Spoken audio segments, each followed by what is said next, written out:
আজকে আমি ভিন্ডি দিয়ে আর আলু দিয়ে চিংড়ি মাছ রান্না করব।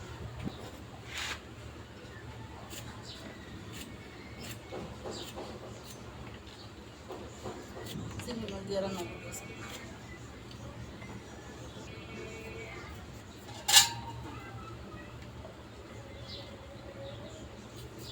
আলু আর ভিন্ডি কেটে নিয়েছি, চিংড়ি মাছ দিয়ে রান্না করব। এখন চিংড়ি মাছ ভাজার জন্য তেল দিয়ে দিলাম, মাছগুলি দিয়ে দিলাম।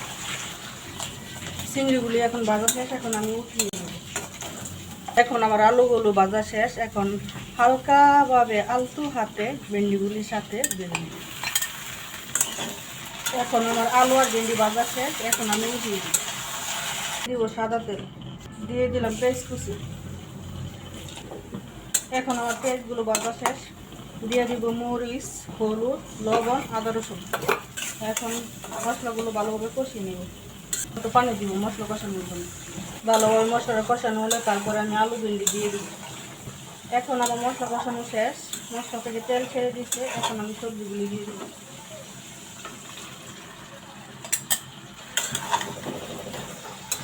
কার কার পছন্দ ভেন্ডি আর চিংড়ি দিয়ে? ভেন্ডি আর চিংড়ি অনেক মজা লাগে খেতে। ভালোভাবে সবজিগুলি কষিয়ে নেব, কষানোর পরে ডিম দিব। তরকারি কষানো শেষ, এখন আমি ডিম দিয়ে দিব। আমি আজকে রান্নাতে একটা জিনিস ভুল করছি, টমেটোগুলো কষানোর ভিতরে দেওয়া উচিত ছিল, কিন্তু দিতে মনে নাই। এখন দিয়ে দিলাম, কিছু মনে করে না, মনে ছিল না। কষানোর ভিতরে দিলে গলে যেত টমেটোগুলো, এখন বলতো একটু আস্তে আস্তে থাকতে দেখবো। এটাই কে কে ভুলে যান আমার মতো রান্নতে গেলে এমন, আমি প্রায় ভুলে যাই। আর ডাল রান্না করলে তো আমি ডালের ভিতরে হয়তো লবণ বেশি, নাইতে একদম দিই না, এমনই। এখন আমি চিংড়ি মাছগুলি দিয়ে দেবো। চোখের সামনে রাখি নাই, তা আবার ভুলে যাবো মরিচ দিতে।